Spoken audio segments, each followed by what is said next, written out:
In the third year of my marriage to Conrad Hollowell, after being blind for 10 long years, my sight finally came back. I was so overwhelmed with joy that I ran all the way home, eager to tell him the moment I opened the door. But instead, what I walked in on was him and Estelle Denier wrapped around each other in our bedroom. His usually cold, distant face was flushed, his body moving against hers. And his other woman, she looked soft, alluring, her voice filled with breathy moans. The scene made me freeze all over. My lips parted to speak, but their conversation stopped me.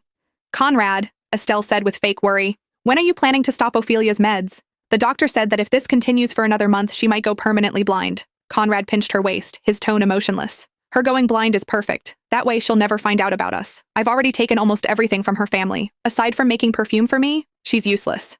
My heart clenched so hard it hurt when I heard those words. A flicker of smugness flashed in Estelle's eyes before she put on a show of guilt. "Still, I was the one who hit her mother with my car back then. We should at least leave Ophelia something.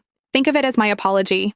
And at that moment, everything finally made sense. The man I once pulled back from the brink had turned into the monster who destroyed me. He was like a colorless, tasteless poison, sweet in the beginning until it seeped into every part of me and swallowed me whole. He gave my perfume to another woman. He stole my achievements. He even took my sight. Realizing all of this felt like a blade slicing straight through me. I stared at the two of them, entangled, shameless, betraying me without a second thought. The fire burning in my eyes felt endless. Right then and there, I swore I would destroy the Hollowells group. I would use my perfume and every sin they committed to drag them down into hell, and I would do it for my mother so she could finally rest in peace. The day I finally got my sight back just happened to be our 3rd wedding anniversary. I honestly thought God was sending me a gift. I was ready to bring the report home and surprise Conrad, maybe even celebrate a little. But not even 30 minutes later, a letter showed up. And on it, in clear braille, was the one thing I never expected to read, that Conrad had been cheating on me. The dates, the times, how often, every disgusting detail was spelled out perfectly. I didn't want to believe it. My heart was shaking so hard it hurt. But the times recorded, all of them were moments he really wasn't with me. My stomach dropped with that fact. My hands were trembling when I called him. He had never ignored my calls before, but this time he just didn't pick up.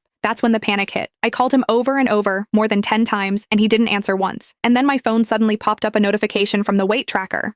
"Your current weight is 3 kilograms more than your previous measurement. Rapid weight gain can damage your health. Please pay attention." The moment I saw it, everything inside me just collapsed. There was a woman in my bedroom, standing on my scale. I snapped. I grabbed a taxi straight home. The second I set foot inside the villa, I heard it. Her breathy little moans floating down from upstairs, mixed with a man's low voice. I didn't even need to see. I knew that voice. After more than 10 years, his voice was burned into my bones. I just never thought he would sleep with another woman. I wanted to storm upstairs and scream at him, but then I heard them talking.